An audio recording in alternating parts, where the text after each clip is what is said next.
Hello and welcome to One Cool Thing, PC Mag's daily show where we show you one cool thing we are testing out here in the PC Mag labs. Today's cool thing is the Microsoft Surface Pro. This many. Six Surface Pros, Six. right, Matt Buzzy? Yes, exactly 6, no more, no less. Okay, what is sexy about 6? The color black, Sasha. Uh-huh. The color black. That's one of really only 2 main changes to this compared to the previous model. The black paint. You might not even really register that it never came in black before now. That might not have been a I thing just that kind of assumed. Yeah, you thought that was an option. It was always that steely gray color that they call platinum. Yeah, I just assumed most people were buying it in that color. Right. No, Yeah. that was in fact the only option. Okay. So now it is all black. You got this, you got the stand, you got the bezel, you got the edge, black. Stylus is black, everything's black. It is, despite the slimming, the infamous slimming effect of black, which we're putting on display today, it is exactly the same proportions as the previous model. Okay. It isn't not in fact any slimmer, even though it might look it. Okay. It is the same weight, it is the same thickness, it is the same size. This is of course in comparison to the previous version of the Surface Pro. Tell me at least we have upgraded internals. You do have upgraded internals only in terms of the processor, which is not nothing. But the previous one was already on 7th gen, so we've bumped up to 8th gen. So it's not like the last one was MacBook style, so far behind its the current generation. But it is a speed bump. We had this on a shortened timeline, so we didn't get to run all the tests, but I did run a couple in my sort of preview of it, just to see kind of what the difference was. Microsoft claimed up to a 67% boost, which seems like a lot for just one generational jump. Part of that's because the quad core. This is the first 2-in-1 with a quad core processor, technically. That's just really Intel's doing because they added cores. But despite that, it is, so we had some difficulty verifying that 67% boost because the processor in the review unit they gave us is a Core i5, and the Surface Pro 5 we reviewed was a Core i7. So it was not a one-to-one comparison to see if these numbers boosted, but we got roughly 30% increase on some of the multimedia tests that I ran through quickly, which for an i5 to i7, for the fact that it even was better at all, pretty good. So now in your experience with 7th gen versus 8th gen core processors, does that give you an advantage in battery as well? Not really. The battery life, so at least, I mean, especially at least for this, the projected battery life was 13.5 hours, which again, didn't do the full suite of tests, so the battery life test is forthcoming. They said 13.5 hours, which is almost to the minute what the Surface Pro 5 got on our battery test, so I'm not expecting much of an improvement here. Generally, the newer processors maybe save you, maybe extend your battery life a little bit, but it's not huge. Screen's the same, 3000 by 2000? It is, yeah, it's a 3x2 display. The resolution here is something funky because of the weird aspect ratio, the 3:2 aspect ratio. It's like 2700 by 1800. Oh, it's like 2736 by 1824, something like that. Yeah. Who's 3000 by 2000? That's the Surface Book, the Surface right? Book, yeah. Yeah, super high-res screen. If you have any questions about this, please throw them our way. That's what I use at my desk, the Surface Book, as you know. That's a nice product. So in this particular model, we have 8 gigs of RAM, the Core i5 processor, and a 256 gigabyte SSD. If you go on the Surface site, you can, or the Microsoft site I should say, you can configure a pretty wide range of options, but they kind of funnel you. You were messing around with it. They kind of funnel you to pick certain things. So if you pick the 16 gigabyte, yeah, because I was like, I just option, want to bump up the RAM, just the RAM. Just the RAM. And you can't. Right. If you pick up, if they start you with the RAM, and if you pick 16 instead of 8, they gray out the Core i5 option. They say, oh, you must want the high end experience. And then you can only take the i7. And then you're paying $2,000. Right, and that dictates also which storage capacities you can choose. Which again, another weird thing about that, given the color option, if you choose black, it only lets you take the 512 gigabyte with that config, but if you choose the silver, you can get the 512 or the terabyte. So it's just odd. Answering a common question before we get to the questions. As far as I know, no, you cannot aftermarket upgrade anything. Not right? in this nicely sealed boy. No. Okay, let's take a question. So how is it to actually use this laptop in your lap? Because it seems like it might be too light. So yeah, so it's a little hit and miss. It depends how you sit, and it depends what you're trying to do. Obviously in my preview, as I said, I couldn't do all the benchmark tests, but I did spend plenty of hours with it, mostly writing the preview of it on it.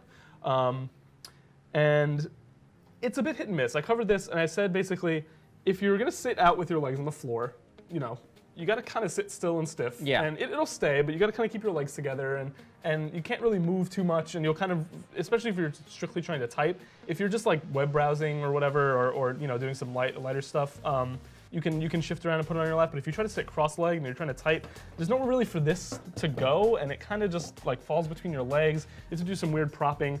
Every time you shift and you're trying to actually type, it's kind of, you throw off your own rhythm. Yeah, and I do feel like I really don't like sitting with a 2-in-1 like this in my lap. I also feel like the keyboard tends to wobble It's a little in a it's a certain little, way. yeah. Yeah, that. Putting it on a desk, I have almost no complaints. I also wrote half the preview sitting at a desk, and I actually find the keys really comfortable to type on. Like the typing experience is good.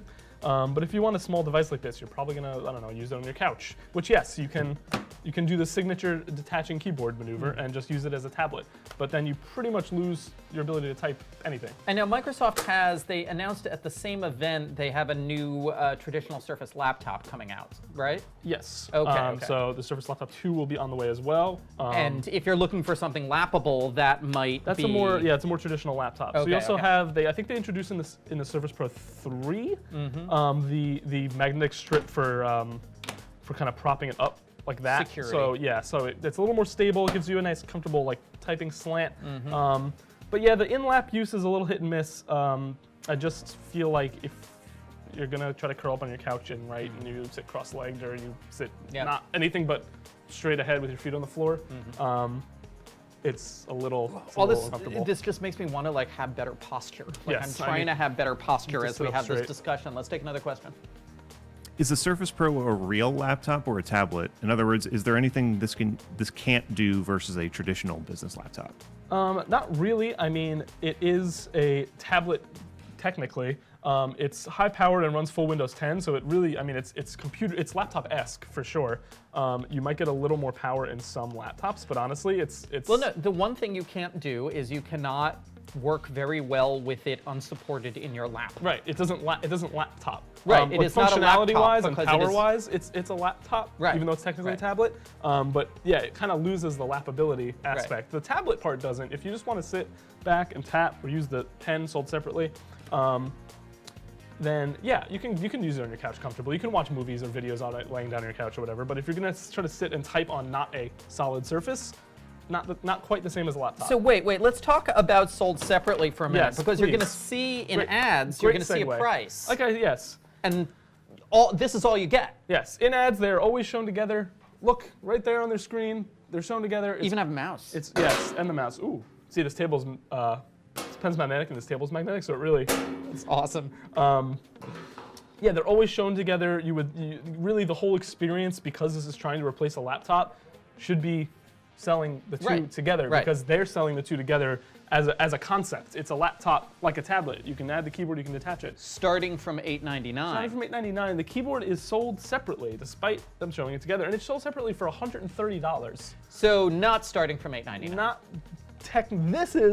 this is not. And $899 gets you an okay model. I think it's an i5 with the lowest storage and 8 gigs of RAM. Like it's okay. This is an $1,100 SKU, but you can go all the way up to, if you do the i7 and the 1 terabyte and the 16 gigs of RAM, it is about $2,200. And so it's $1,100 plus $130 for the Plus keyboard. $130 for this $100 pen, if you want the pen. I don't think everyone needs the pen, truth be told.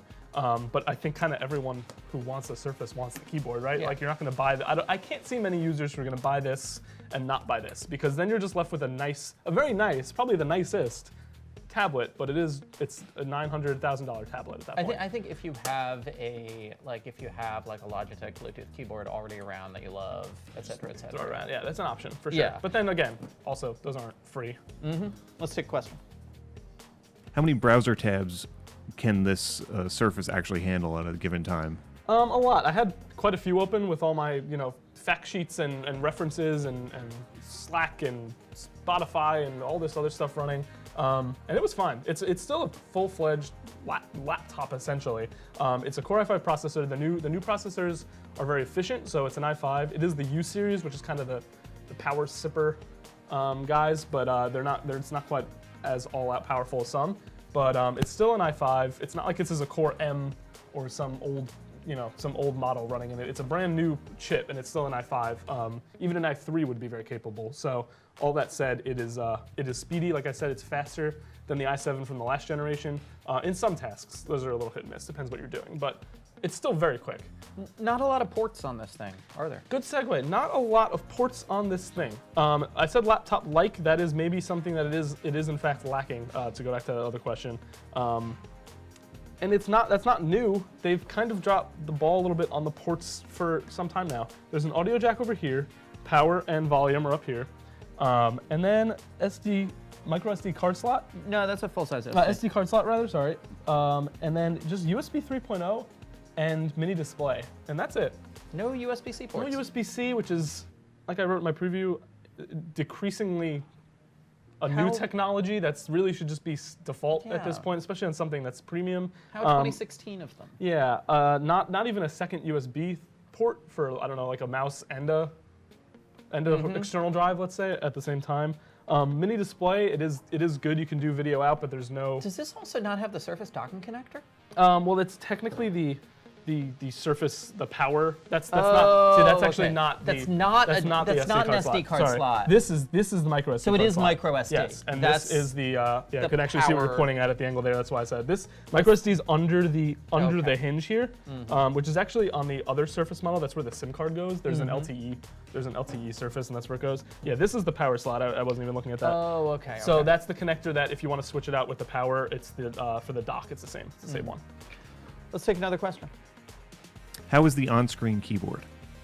I mean, it's fine. The touch technology is good, and the on-screen keyboard, exists. It's going to be like, you want to do tablet mode? Yes, we do, Yeah. because you want the on-screen keyboard. You can tap type a couple things. I don't think you're ever going to want to word process or even really type a full sentence to any human being on the touchscreen keyboard. Uh-oh, I just started It wants you to do Surface. Yeah, I'm starting 365. your free 30-day trial. Get in there. Yeah. It's more like a week trial. Getting you some on-screen keyboard goodness. I mean, it's there.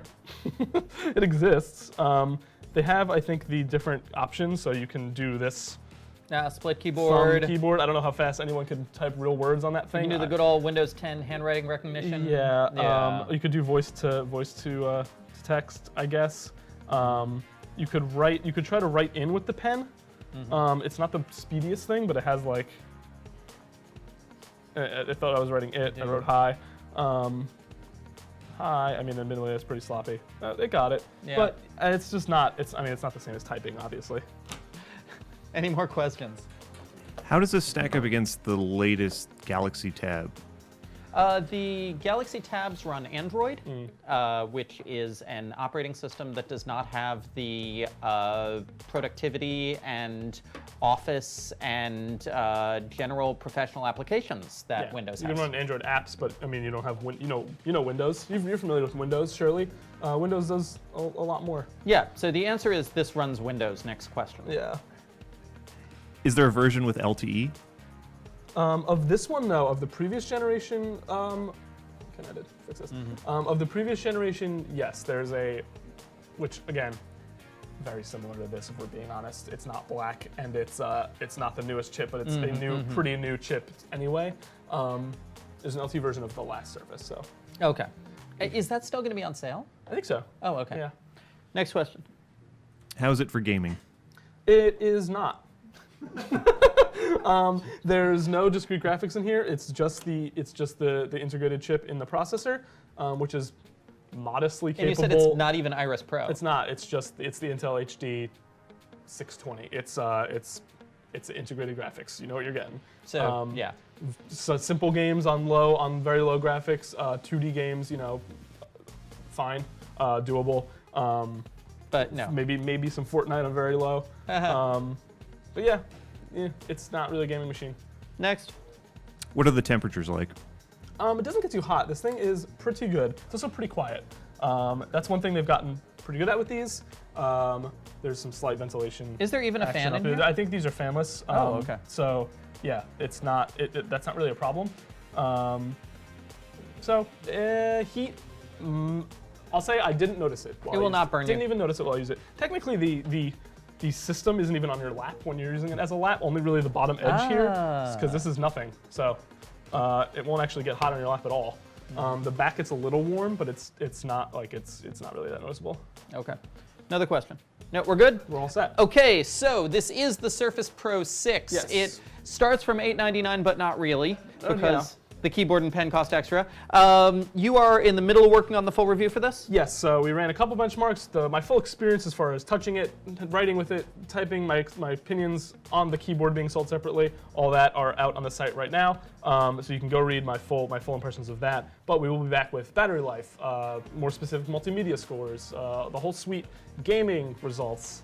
I'm gonna try it anyway. It's not gonna be pretty, but I'm gonna do it. Yeah, so that'll be coming soon. Okay, terrific. Thanks a lot for watching. This has been One Cool Thing from PCMag.com. We will be back, as always, 10 a.m. Eastern tomorrow on Facebook with another cool thing. On YouTube, please like and subscribe. We have a new One Cool Thing every day.